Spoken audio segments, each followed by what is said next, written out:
사사기 4장 1절부터 3절까지 읽고요. 이어서 12절부터 16절까지 제가 하나님의 말씀을 읽겠습니다.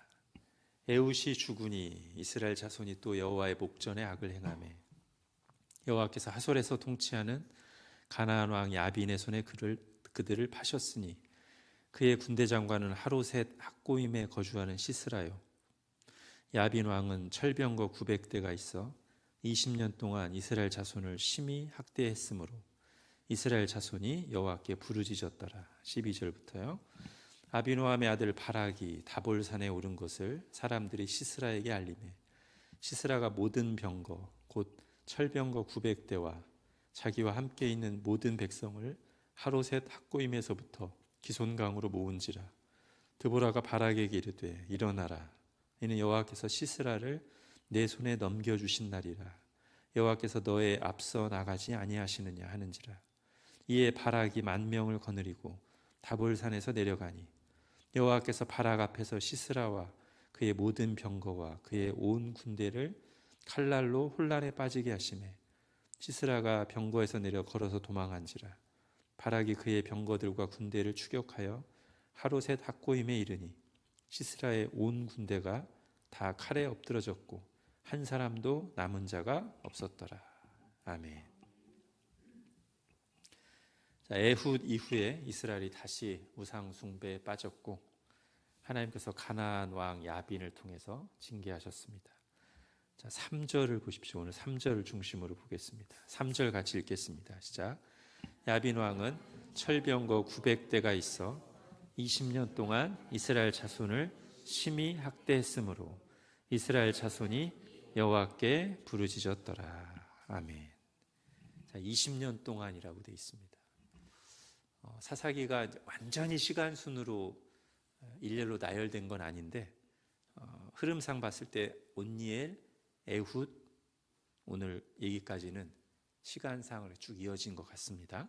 에훗 이후에라고 분명히 나왔기 때문에. 그리고 요 세 사사가 활동할 때 그 고난을 당했던 기간을 보면 맨 처음 온니엘 때는 8년이었고요. 8년간 시달리다가 온니엘을 보내셨고 에훗 때는 18년 그리고 오늘 가나안 왕 야빈의 손에 압제를 당한 것은 20년입니다. 점점 길어지고 있죠.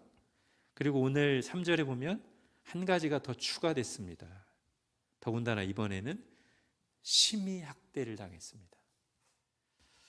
확실히 점층적인 구조예요. 온니엘 때보다 에훗 때보다 이번에 기간도 길고 강도도 더 세졌습니다. 왜 그럴까요? 자, 3절 끝부분에 보면 이스라엘 자손이 여호와께 부르짖었다고 되어 있죠. 이거와 관련지어서 생각할 수 있습니다. 즉 마음이 가난해져서 하나님을 찾고 그 앞에 엎드려 진심으로 간구하기까지 회개하기까지 시간이 점점 더 길어진 거예요. 이 길어진 기간과 더 강도가 세진 고난은 이스라엘의 영적 상태가 점점 더 나빠지고 있음을 보여줍니다. 즉 마음이 낮아지기까지 정신 차리기까지 하나님을 진심으로 찾기까지 걸리는 시간이 점점 더 길어지고 있는 거죠. 이것은 죄의 속성 중 하나입니다. 아니, 인간의 속성이라고 하는 게 맞겠습니다. 처음에는 두렵고 떨리던 죄가 한 번, 두 번 반복하면서 점점 무뎌집니다. 동시에 하나님을 대하는 태도는 점점 형식적이 됩니다. 우리의 몸과 마음은 일정 부분 관성의 법칙을 따릅니다. 또는 이렇게 말할 수도 있어요. 오늘 우리의 행동은 우리의 내면에 흔적을 남기면서 어떤 쪽으로든 방향성을 띠게 합니다. 즉 내가 오늘 세상을 선택하는 행동을 할수록 우리의 내면은 점점 더 세상적이 되고 죄를 선택할수록 죄에 대해 둔감해지면서 점점 저급해지며 하나님을 선택할수록 하나님이 더 크고 가깝게 느껴집니다. 자, 3절에서 가장 비중 있게 오늘 다룰 단어는 철병거 900대입니다. 자, 철병거 900대는 한마디로 말해서 도저히 어찌 해볼 수 없는 장벽의 어떤 대명사라고 할 수 있습니다. 자, 사사기 앞부분 1장에 보면 그걸 입증해 주는 듯한 구절이 하나 나와요. 제가 1장 19절을 읽어드리겠습니다. 여호와께서 유다와 함께 계셨으므로 그가 산지 주민을 쫓아내었으나 골짜기의 주민들은 철병거가 있으므로 그들을 쫓아내지 못하였으며, 이렇게 나옵니다. 제대로 된 무기 하나 없는 이스라엘 백성들이 어떻게 철병거를 상대한단 말인가? 더구나 이번에 이스라엘을 억압하는 야빈에게는 철병거가 한두 대도 아니고 무려 900대가 아닌가. 거기 맞서는 것은 그냥 자살하겠다는 것밖에 되지 않는다. 이것은 받아들여야 하는 현실이다. 어쩔 수 없는 것이다. 이렇게 생각되는 거예요. 이게 너무나 당연한 사실인 것처럼 여겨지는 거죠. 그런데 오늘 본문을까지 보고 나면 그렇지 않다는 것을 발견합니다. 오늘 14절부터 16절을 다시 보십시오. 13절부터 봐야 되겠군요. 시스라가 모든 병거, 곧 철병거 900대와 모든 군사들을 동원했습니다. 이제 이스라엘은 죽은 목숨이죠. 그러나 14, 15, 16절에 보면 16절 결론이 뭡니까? 바로 그 시스라의 온 군대가 다 칼에 엎드러졌고 한 사람도 남은 자가 없었습니다. 자, 바락이 이끈 이스라엘 백성들이 철병거 900대를 거느린 야빈의 군대를 단숨에 전멸시켰습니다. 하나님의 도우심으로요. 그러니까 이스라엘에게 철병거 900대는 절대로 극복할 수 없는, 도저히 어찌 해볼 수 없는, 순응하고 받아들여야만 하는 문제가 아니었던 것입니다. 이게 진실이에요. 그렇다면 1장에서는 왜 철병거가 있어서 쫓아내지 못했다는 말이 나옵니까? 게다가 제가 읽어드린 1장 19절의 앞부분이 이렇게 시작돼요. 여호와께서 유다와 함께 계셨으므로 그가 산지 주민을 쫓아내었으나, 이어서 나오는 말이 골짜기의 주민들은 철병거가 있으므로 쫓아내지 못했다, 이렇게 나오니까 잘못 읽게 되면 어떤 식으로 읽을 수 있냐면, 하나님이 함께 계셔도 철병거가 있는 민족은 어쩔 수가 없구나, 이렇게 잘못 읽힐 수 있어요. 그리고 아마도 꽤 오랫동안 이스라엘 사람들은 그것을 사실로 받아들였을 겁니다. 하나님이 함께 계셔도 철병거가 있는 민족은 우리가 어떻게 해볼 수가 없어, 이렇게. 그런데 오늘 4장 사건을 경험하고 나서야 그것이 아니다, 그렇지 않다라는 사실이 분명히 드러나죠. 어떤 사실이요? 하나님이 함께 계셔도 철병거는 안 된다라는 생각. 사실은 그 반대죠. 철병거 900대도 하나님 앞에서는 하나님이 함께 계시면 아무것도 아니다, 이게 사실입니다. 이게 맞는 말이에요.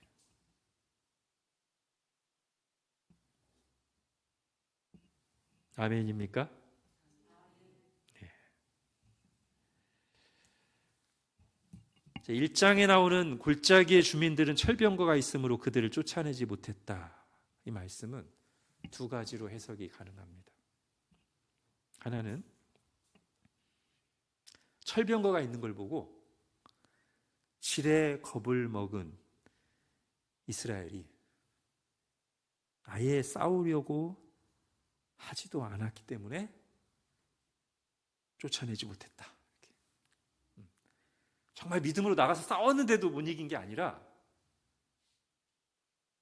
그 앞에 제가 이 말씀이 있다고 했죠.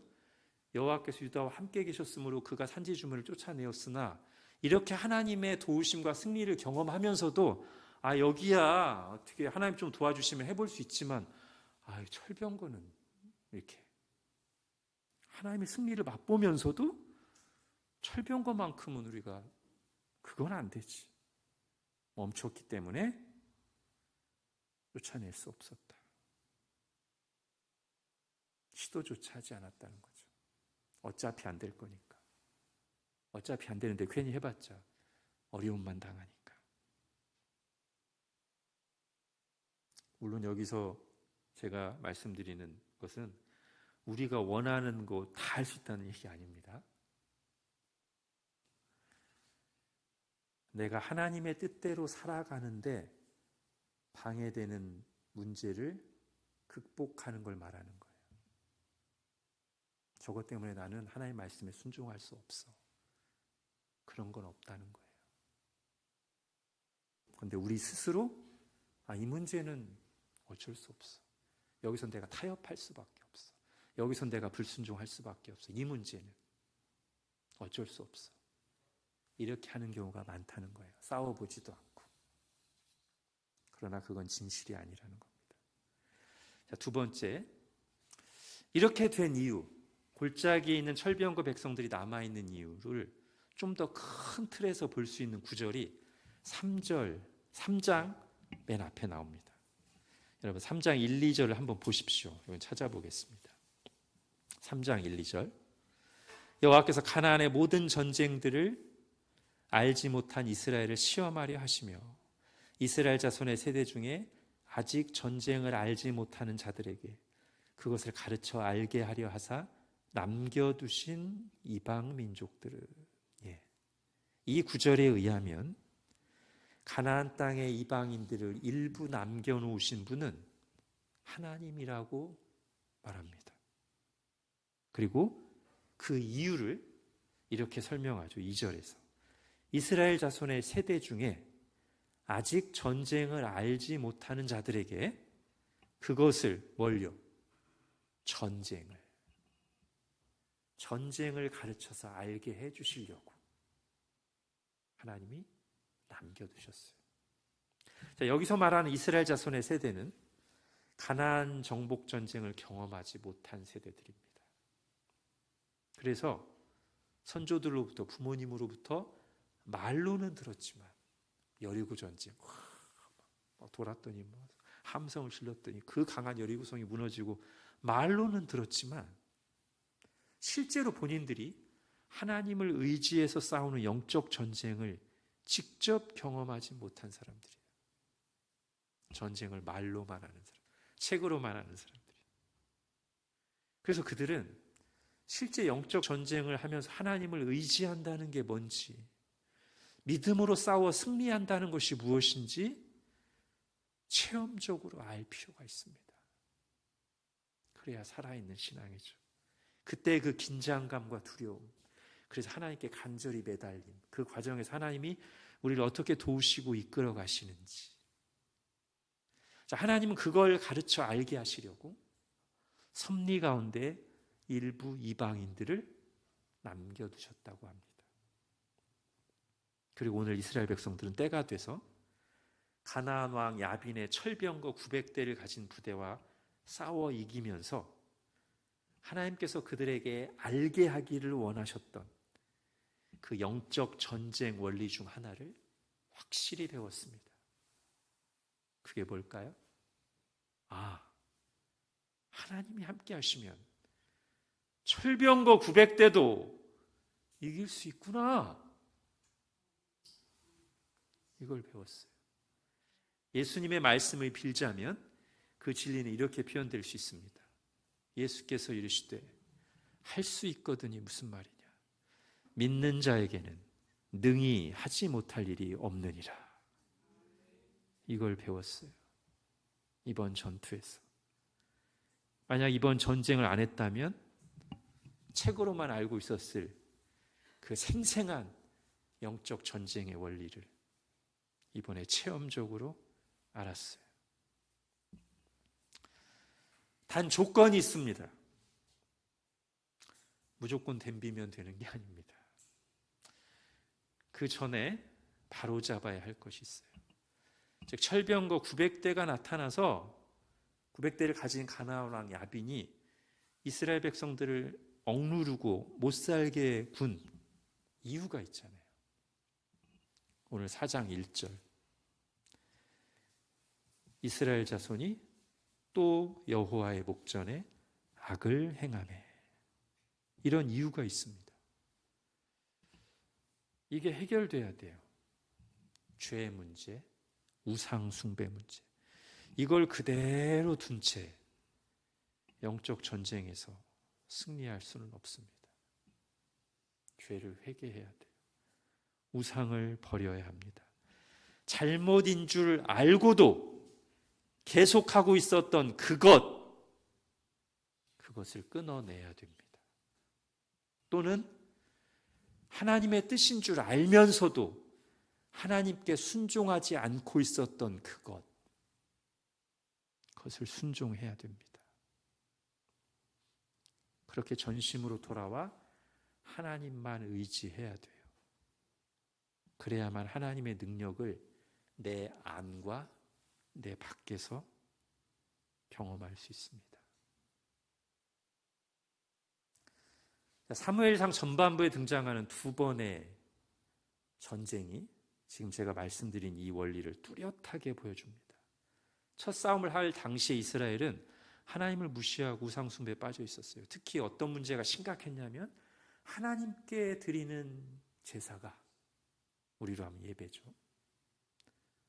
다른 누구도 아닌 제사장들에 의해서 멸시당하고 있었습니다. 근데 아무도 그걸 바로잡지 않았어요. 엘리의 아들들이죠. 엘리의 아들들이 아주 하나님에게 드리는 제물과 제사를 더럽히고 있었습니다. 자, 이 상태에서 블레셋과의 전쟁이 벌어졌습니다. 이스라엘은 패했죠. 근데 여기서 문제가 아니고 이스라엘이 어떻게 하죠? 그들에게 있는 이 심각한 문제, 죄 문제, 예배가 무너져 있는 문제, 우상 숭배 문제를 살피고 회개하지 않고 겉으로만 하나님을 앞세우면서 무조건 덤볐습니다. 그리고 그 과정에서 다시 한번 심각한 죄를 저지르죠. 뭐예요? 성소에 있어야 될 하나님의 언약궤를 함부로 꺼내서 전쟁터로 들고 나갑니다. 자기들 딴에는 여호수아 시대에 언약궤를 앞세우고 싸워 승리했던 그 기억을 떠올리고 흉내낸 모양이지만 그때와 지금은 상황이 전혀 다릅니다. 그들은 거룩과 순종의 길을 가고 있었고 그들이 언약궤를 앞세운 것은 철저히 하나님의 말씀에 순종해서 그렇게 한 거였죠. 반면 지금은 심각한 죄 가운데 빠져 있고 회개도 하지 않은 상태인데다가 자의적으로 하나님을 이용하려고 언약궤를 들고 나왔으니 어떻게 되겠어요? 이스라엘은 훨씬 더 큰 패배를 당합니다. 그뿐만 아니라 언약궤마저 빼앗겨요. 와, 일어나서는 안 될 일이 일어난 거잖아요. 아니, 어떻게 하나님의 언약궤가 우상 숭배자들에게 강탈을 당하죠? 그러나 일어나서는 안 될 일은 이미 그 전에 이스라엘 백성 사이에서 반복해서 자행되고 있었습니다. 뭐죠? 하나님께 드리는 제사가 멸시당하고 있었어요. 그리고 그날 언약궤를 이용해서 전쟁에서 이기고자 하는 짓까지 벌어졌습니다. 어찌 하나님이 두고 보실 수 있겠습니까? 이 사건은 시간이 흐른 뒤에 유다의 멸망을 미리 보기로 보여주는 것 같아요. 유다 말기가 어땠습니까? 계속되는 우상 숭배와 불순종의 삶을 살고 있었어요. 그리고 선지자를 보내서 하나님이 경고하시는데도 이들은 성전을 의지합니다. 우리에게는 하나님의 성전이 있는데 망할 리가 있나? 어떻게 됐죠? 성전이 철저하게 파괴되고 유린당합니다. 그때도 유다 백성들은 어떻게 우상 숭배자들에 의해 하나님의 성전이 파괴되고 약탈당할 수 있단 말인가? 어떻게 하나님의 백성이 망할 수 있단 말인가 생각했지만 하나님이 직접 그렇게 하신 것입니다. 이렇게 첫 번째 전쟁은 죄를 그대로 둔 채 무조건 덤비다가 크게 패했습니다. 그리고 몇 장 지나서 두 번째 전쟁이 나오죠. 사무엘이 등장합니다. 이스라엘에게 회개의 메시지를 전합니다. 사무엘이 이스라엘 온 족속에게 말하 이르되 만일 너희가 전심으로 여호와께 돌아오려거든 이방 신들과 아스다롯을 너희 중에서 제거하고 너희 마음을 여호와께로 향하여 그만을 섬기라. 그리하면 너희를 블레셋 사람의 손에서 건져내시리라. 자, 사무엘의 이 선포에 이스라엘 백성들이 반응했습니다. 4절. 이에 이스라엘 자손이 바알들과 아스다롯을 제거하고 여호와만 섬기니라. 상황이 달라졌습니다. 바로 이날 블레셋은 미스바에 이스라엘 백성들이 모여있다는 소식을 듣고 만만하게 여기면서 쳐들어왔습니다. 어떻게 되죠? 하나님이 회개한, 하나님만 전심으로 의지하고 섬기는 이스라엘을 위해서 싸우십니다. 그날 블레셋은 너무나 크게 패해서 오랫동안 이스라엘을 괴롭혀왔는데 한동안 재기가 어려울 만큼 크게 무너졌습니다. 자, 이것이 하나님 우리에게 가르쳐 주시는 영적 전쟁의 원리 두 번째입니다. 죄를 회개하고 우상을 다 버리고 하나님과의 관계를 바르게 할 때 영적 싸움에서 승리합니다. 그때 하나님의 은혜와 도우심을 경험합니다. 사사기 3장에서 하나님이 가나안 백성을 완전히 쫓아내지 않으신 이유가 전쟁을 알지 못한 이들에게 전쟁을 알게 하시려고 라고 했는데, 그때 하나님께서 알게 하시고자 하신 전쟁의 원리 두 가지는, 첫 번째, 철병거 900대도 하나님이 함께 하시면 아무것도 아니다. 그러니 눈에 보이는 세력의 크고 작음에 주눅들고 두려워할 것이 아니라 하나님을 크게 보고 의지해서 싸우라는 것이고요. 두 번째는, 그렇게 하나님을 의지해서 싸우고자 하는 이들은 먼저 우리 안에 있는, 내 속에 있는 죄와 싸우는 일이, 우상을 찍어내는 일이 선행되어야 한다. 그래야 하나님이 우리와 온전히 함께 하시며 승리를 주신다는 원리가 있습니다. 제가 단순하게 얘기했지만 이것이 사실 성경 전체에 걸쳐 나타나는 영적 전쟁의 핵심 원리입니다. 아주 간단히 말하면 거룩과 순종입니다. 하나님을 크게 보는 믿음으로 순종하는 것과 외부의 문제, 외부의 사람과 싸우기 전에 내 자신이 먼저 하나님 말씀 앞에 거룩하게 서는 것, 이 두 가지. 그리고 이것은 앞에서도 잠깐 살펴봤듯이 이 싸움은 직접 해야만 알 수 있습니다. 막상 순종하려고 들 때 그 떨리고 두려운 마음, 그렇기 때문에 하나님 앞에 간절히 부르짖어 기도하는 일, 그 속에서 경험하는 하나님의 크고 작은 사인 같은 사건들, 그리고 동시에 우리의 마음에 부딪혀오는 하나님의 말씀, 그리고 어떤 문제들은 단번에 해결되는 것이 아니라 그렇게 하나님과 기도하고 씨름하고 사인을 받고 나아가면서 그 과정에서 점점 하나님이 내 모습을 발견하게 하시고 깨닫게 하시고 회개하시는 그 과정들, 양파 껍질처럼 처음에는 겉에 보이는 이 문제와 고민으로 시작했는데 영적 싸움을 싸우면 싸울수록 사실은 그보다 더 중요한 문제가 있었음을, 그러면서 하나님의 마음을 점점 더 깊이 알아가는 이런 과정들은 직접 영적 전쟁을 통해서만 경험하고 깨달을 수 있는 것들입니다. 그리고 그 전쟁은 하나님의 말씀을 듣고 내가 그 말씀대로 살아야지라고 순종하려는 구체적인 결심에서 시작됩니다. 영적 전쟁을 아예 하지 않는 사람은 계속 철병거에 눌려 살거나 죄 아래 무기력하게 살아갑니다. 그 다음으로 영적 전쟁에서 눈에 보이는 승리만 경험하고 거기서 멈추거나 금방 잊어버리는 사람들은 하나님의 큰 은혜와 도우심을 맛보고도 거의 변화되지 않습니다. 사실 사사시대 이스라엘 백성들이 그랬어요. 하나님의 큰 능력을 사사들을 통해 여러 번 맛봤습니다. 그게 다였습니다. 그러면서 점점 추락해 갑니다. 그렇다면 우리는 어떻게 해야 될까요? 영적 전쟁을 하고 그 영적 전쟁에서 하나님의 크고 작은 경험과 말씀을 통해 주신 걸 통해서 하나님을 알아가고 그리고 하나님의 백성으로서의 소명을 깨달아야 됩니다. 거기까지 나가야 됩니다. 이런 과정을 겪으면서 변화되고 영적으로 성장하는 것이죠.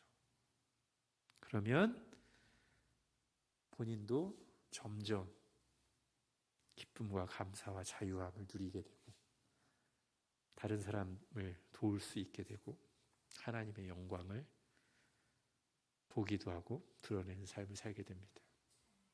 그것이 우리를 부르신 이유고 우리에게 영적 싸움을 통해 주시려는 복입니다.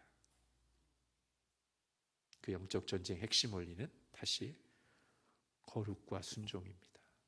하나님을 크게 보고 믿음으로 순종하는 것과 내 자신이 먼저 하나님 말씀 앞에 정직하고 거룩하게 서는 것입니다. 기도하겠습니다. 하나님 아버지, 오늘 주님의 말씀을 통해 다시 한번 영적 전쟁의 원리를 듣습니다.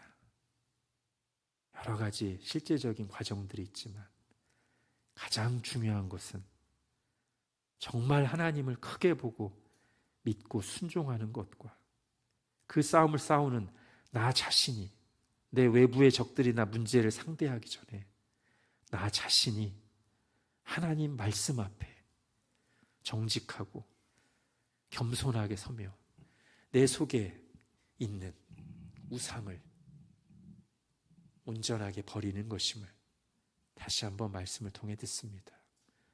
하나님, 우리 가운데 이런 일들을 이루어 주셔서 모든 우상을 버리게 하시고 알면서도 계속했던 잘못이 있다면 즉시 회개하고 버리게 하시고 알면서도 하지 않았던 순종이 있다면 말씀 앞에 회개하고 온전히 순종할 수 있도록 은혜를 베풀어 주옵소서. 그리고 영적 싸움을 적극적으로 싸우는 중에 정말 하나님이 어떻게 우리를 도우시며 말씀으로 찾아오시며 사인을 보여주시고 내 모습을 드러내시며 인도하시고 하나님을 알게 하시는지 그 은혜를 깊이 맛보며 변화되고 성장하는 저희들 되게 하여 주옵소서. 예수님의 이름으로 기도합니다. 아멘.